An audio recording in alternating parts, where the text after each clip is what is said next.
Well, even though I didn't want to speak, I don't want to speak for the government since I am not relying on all of you that are well educated and youth to make this right.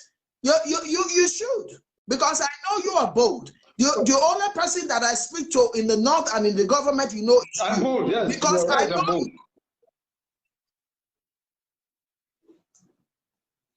You have to speak. Well, so far so good. This because they don't like the truth in that country.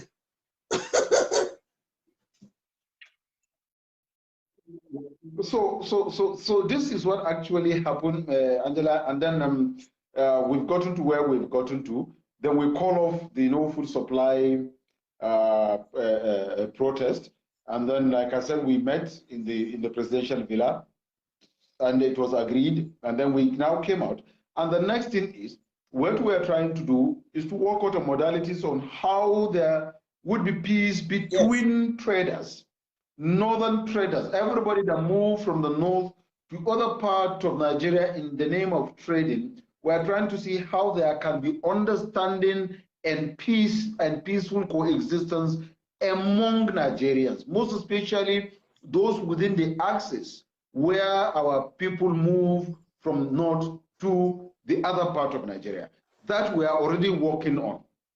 Because as I speak to you, I'm trying to be mild in speaking so that it will not aggravate the situation. But as I speak to you, every day we receive report of either killing or destruction of properties of northerners moving to other parts of Nigeria. I said every day.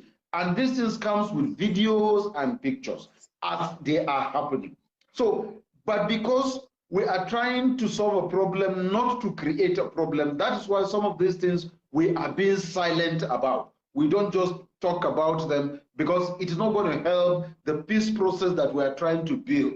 And we want to see a peace process, we want to see a peaceful coexistence. Otherwise, if I will begin to send you videos, believe me, videos and pictures, I can send these things to you every day from different parts of the south, southeast, and southwest of Nigeria, of northerners that are moving, that will have one problem or the other among them. You will not believe that, let's say, for example, if a southerner, a easterner is moving from the other part of the country to the north, immediately he crosses the Jebba border, nobody asks him for a dime to get to where his destination is. But if you are moving from the north to the other part of Nigeria, immediately you cross Jebba border and enter the other part of the country. The first thing is, as you are moving, somebody, a group of youth from nowhere will just stop you on the road and say, okay, if you are carrying, let's say, cows, they will tell you that you have to pay for the road you are flying. You even have to pay for the radio you are listening in your own car, that they will tell you this is their fatherland. So you have to pay for the radio you are listening to their fatherland, or you have to pay a certain amount of money for the vehicle you are moving in your own in their own states. This is what is going on with our people. So there are things that we don't mention. We are not mentioning these things because it will not help the peace process that we are trying to go through. We are trying to bring.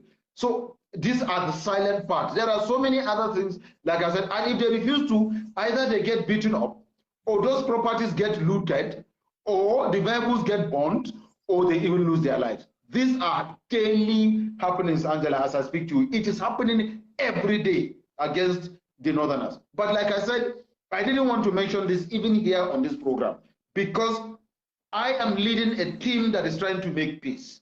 I am not leading a team that tries to create violence. So there are things that you don't mention publicly like that, just for the purpose of peace. If you mention somebody somewhere listening, he tells somebody, somebody tells somebody, somebody tells somebody, before you know what is happening, tension will start growing and things that we don't want will begin to happen.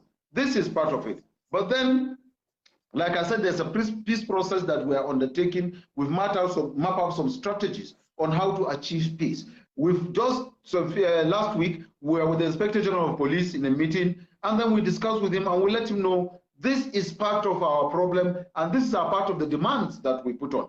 Part of the demands is, first, those people that killed our people must be fished out. Let them be fished out, let them be punished according to the law. We are not asking for too much. Fish them out. let people see that these are the perpetrators of this act, and then let them face the law, and let the law take its course of them. That will send a signal that to those that will want to do it again, to know that if you do bad, you will be arrested and you will be prosecuted.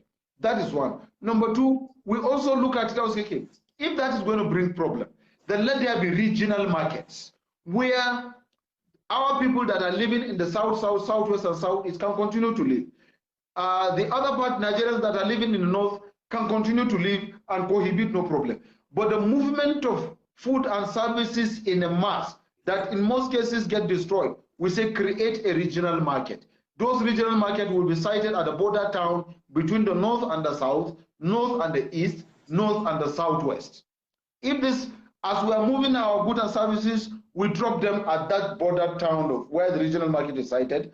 As other Nigerians are moving their goods and services, they drop at that border town where those where the regional market is sited. We exchange. You buy, we buy. We move back. You move back with those things. So nobody destroys. If you are destroying, it means you will be destroying your brothers or sisters' property because they have bought from the northerners and they are moving back. And we are buying. We are moving in. So we thought that is another way to solve a problem. Also, infiltration of arms and ammunition that are being moved from other parts of Nigeria to northern Nigeria, where these Fulanis, so-called Fulanis, get these arms and begin to perpetrate this mayhem. We are saying do, what do you call it, toll gates. We said create a toll gate with all the necessary, the modern scanners and equipment that will scan every vehicle and everybody. Yes, we are saying create cameras everywhere. That is it. So those cameras will fish out the slightest and the smallest item that is not good, can be fished out, and those people can be arrested. We are saying do this toll gate because it will interest you to know. Some of these things I said I don't want to mention for some reasons, but you are pushing me to the level of mentioning them. You see, it will interest you to know that most of these Fulanis, if they were arrested, if you ask them where they, if after being pressed, when they mention the people that gave them this arms, it will interest you to know that there are Igbos. It is the Igbos that are supplying these things to them. How? It will interest you to know. When they arrest them, I'm telling you this, when they arrest them, they are pressed. When the securities agencies trace back to where they got the weapons, you discover that they are arresting people that are not northerners and they are not Fulanis. These are some of the things that you don't just mention because it is not going to help the nation. Those are silent operations. But this is what is truly, truly going on. So, and again, that is for the Fulanis. And as well as the Fulanis also are concerned, there are the good Fulanis, there are also the bad Fulanis. It will interest you to know that 70% of the Fulanis that are perpetrating this mayhem are not Nigerian Fulanis. That's why they Fulanis. That's why invited to get out. You can't come to our country and that's it. And they are invited by a few bad Fulanis. That's why I said 70% of this. Oh boy. Internet again.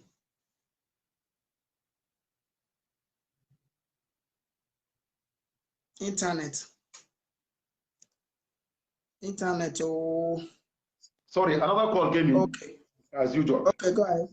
70% of the Fulanis perpetrating this act. You understand? 70% of the Fulanis perpetrating this act are not Nigerian Fulanis. They are foreign Fulanis invited by few bad Fulanis in Nigeria. You understand? That they jointly do perpetrate this mayhem. So it is not all the Fulanis that are bad. 70% of the Nigerian Fulanis are lawful, are law-abiding, going about doing their normal businesses.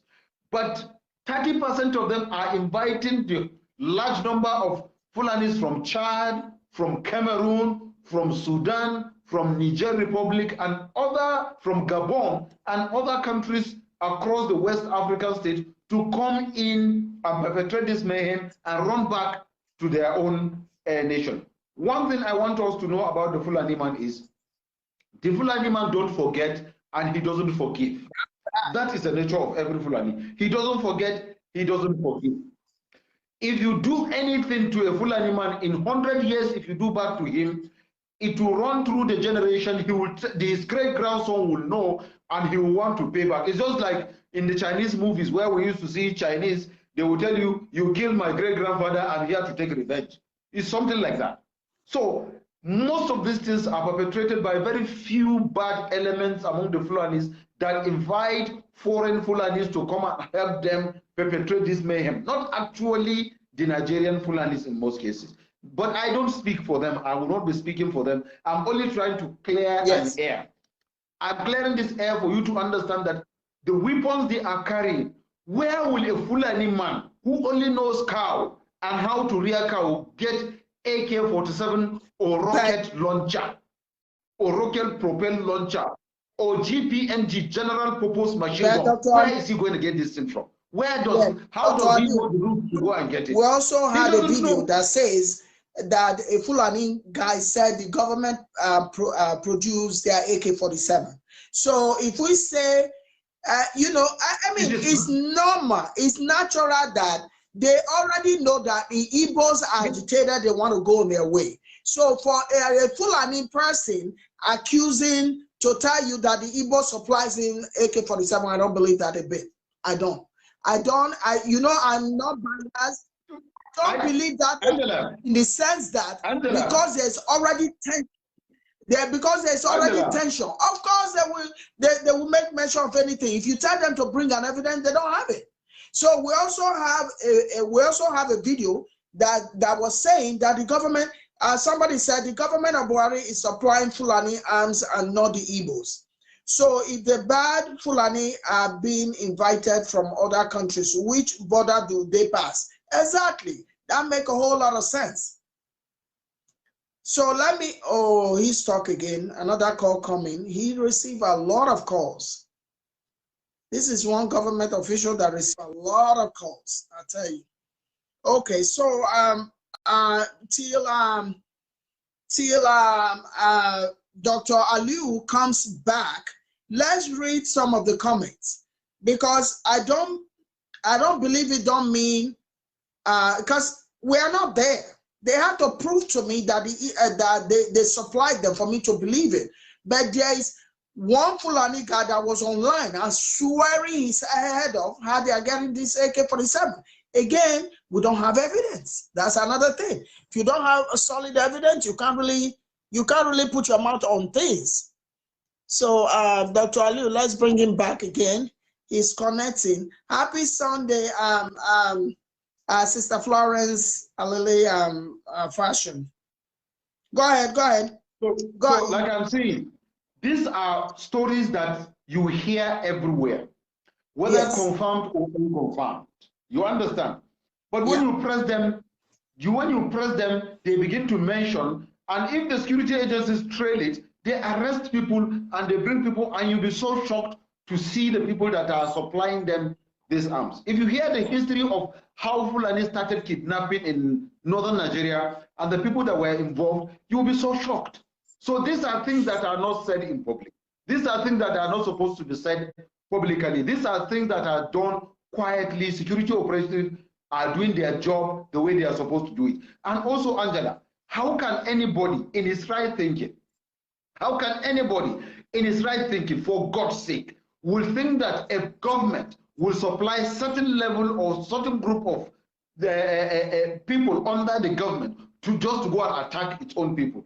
Let me make something clear. I want to believe that. I want to not believe that. But when I saw let me tell you the truth. What disgusts me and what is really disturbing and what I'm so ashamed of in the Western world that people keep throwing in my face is Gumi negotiating with bandits. Doesn't look good on us. Does not look good on us at all. Does not. You know what an average American would say? Arrest him. He's one of them.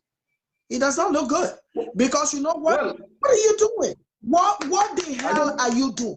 What does government do to this? Try to understand something, no, Angela. I don't want to understand. I will not understand it. What does government do to their citizens? Protection, right? By providing ammunition and everything for the right people, which is the soldiers. I don't want you to say what we don't have to say in the air. So we can go ahead and start reading the comments. But I'm only telling before we get to the comments, like in the world, in the Western world, and every world, even the African countries, other African countries like Ghana and Kenya. I work with everybody. They call me United Nations. I'm telling you right now, it doesn't look good on their it doesn't look good, no matter how he wants to paint it. Angela, let me ask a question. During President Jonathan's days as president, when the issue of Boko Haram came in and what have you, President Jonathan went outside Nigeria and then brought in a white man to come and negotiate with the Boko Haram to end the Boko Haram. Then let me come in there. Negotiation is different from carrying bundle of money to give people. That's two different things. I don't want to speak for him. Hold on. America do negotiate, but they don't pay you. After they negotiate, they will handcuff you. You're gone.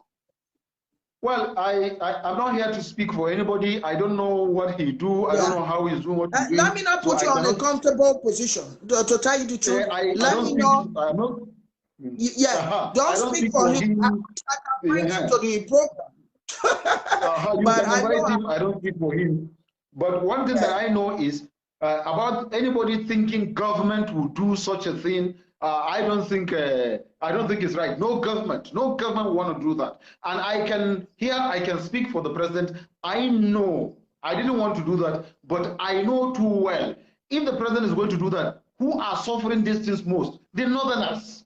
It is the northerners that suffer this thing. It is just recent that the southerners are beginning to feel the pain of either Fulani headsman or what have you. But it is in the north, in his own home state. Did you think he will want to do anything to his own home state? So it is not right. It is not true. Forget about what people say. Let me answer. We are not saying that he's the one doing things in his own state. No. Nobody in the right sense would think about that. But why are they mad at? Why are they annoyed? It's like they are retaliating of something that has happened to him. Because if you think about it, why would they go to his own state? No, he won't be. No. Nobody. It's just like, are you crazy to tell me that I will go and arrange for me to kill my people? No. Well, nobody has said it's him that is arranging for them to kill Katsina people. Nobody has said that. But what went on for them to turn against him and start killing his people? Well, that me and you don't know. You wouldn't have for that. But we also know that these things have started happening even before he becomes president. These killings, destructions, kidnappings, and what have you, has been there even before Buhari became Nigeria's president. So, like I said, I'm not speaking for government, but there are things that sometimes one is tempted to speak about. Killings, destructions, Boko Haram, everything started, let's say, even before Jonathan's government era. And when Jonathan came as a president, he had that challenge, he left, and then this man is coming in. Yes, the situation is so bad, we have to say it. The situation is so bad. And then we saw when he was changing the service chief so that they can handle it. And we saw what the new security heads are doing in order to make sure that these security challenges is brought to book and brought to bear. And every Nigerian need to put hands on deck to assist the security agencies in achieving results. These guys that are brought now, they mean business. They are ready to do the business. They are ready to bring this. And killings are taking place of the bandits, of the kidnappers, of the, if you like, anybody that is involved in anything that is crime. So I think they are doing best. At this level, I think we need to appreciate the government. We need to support the government. We need to advise them. We need to pray for the government so that they can succeed. Nigeria is the only country we have. We are Nigerians. I just gave you advice. So when you get this to President Muhammadu Buhari, I've given you two advice that could help. I'm not an expert, but that's what happened in the whole world. People do quota system. He cannot be one-sided in appointing his people, his top aides or his top staff members. he also have to just let the ego go by negotiating. And when he sees agitation boiling up, he needs to call people to the table and talk to people and dialogue with people diplomatically. That's what a leader does. When you ignore people who are agitating, the agitation is about to explode. It's like a boiling pot with a cover. When that pressure gets to the cover, it will explode. And that's what is going on in Nigeria right now. But you can also understand that the annoyance you have that Hausa men are being killed and being mistaken for Fulani men is the annoyance the Southerners, the South has, the Yorubas have, the Yorubas South, the Southeast have, the Middle Belt has, the Edo State and Delta has. That's all we all have, because we're all victims of, we're all traumatized. We're God forbid. You know, I'm in America, but so free. I will take off from here 1 a.m. in the morning to New York, 3 hours drive. I don't look back. Try me. I don't look back. But I also know that if I pull over and I see a state trooper, I'm in trouble, he can help me honestly. He won't try to kill me or take money from me. So that's another thing. I also know when I'm traveling, I have the free road and all the lights to guide me on. That's all we're asking for. So it's terrorizing when you are in your home and somebody's coming to where you work so hard for. Your home is your sanctuary. So if you cannot be safe in your home, where else you want us to go? And we all shouldn't be marginalized in Nigeria. Some people are enjoying the money. It's like bamboo work, what they call it? Who works? Mocking work, bamboo chop. You know, we have all this oil in Delta area, but that's the poorest area of the country. Why should it be like that? Be fair to these people. That's all we're asking. Be fair to everybody. It's not fair. Too many people are marginalized. That's what the annoyance is for. Because I'll tell you right now, we are 250 million. I'm telling you right now, you don't even want 6 million to be on the street. They can't handle it. So start doing the right thing. It starts from everybody. Whether you're a judge or anyone, just say the right thing. You're in court. Don't be bought over. The whole thing needs to be overhauled. It's just so annoying and so irritating that you look at the country where you don't come from, you walk into a court, you get justice without even knowing anybody with your assets. Then you come to your homeland. You think we are here, we want to be here forever? No. Our homeland is our heritage. Our homeland is our heritage. We're all entitled to it. And nobody can harass us out of there. No. No. Nobody is more Nigerian more than we are. So they need to stop. People will talk, you go arrest them. Who does that? You have to hear the truth now. It's freedom of speech. You say you're in democracy. Somebody will talk. Look at the other day.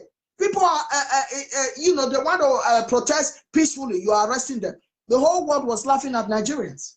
When Mr. Macaroni was arrested, that was just an annoying situation. They can protest. Tell President Muhammadu Buhari that we allow peaceful protest so long as it's not violent. We are good. It's a universal law. We can't be reversing back to be living in the 1820. This is the digital era. People, citizens are entitled to that. It's a universal law that we are entitled to peaceful protest without being harmed. They need to start doing that. All those things, when they are done and when the people talk, citizens talk, take it, go analyze it, put smart people in position for Christ's sake. Don't put sleeping people in position. They see the newspaper, they read it upside down. How can they govern anybody? You should be a governor. Not Arufat. I don't have nothing against him. He has been speaking well this time. But you know what? The killings are too much. If a 30 years old or 35 or 40 or 50, 60 years person is there, they know how to take the action. You deploy you know, security body everywhere, all those people will vanish. But when you put all sleeping people, they see phone, they turn it upside down. They say they want to rule. Who are they ruling?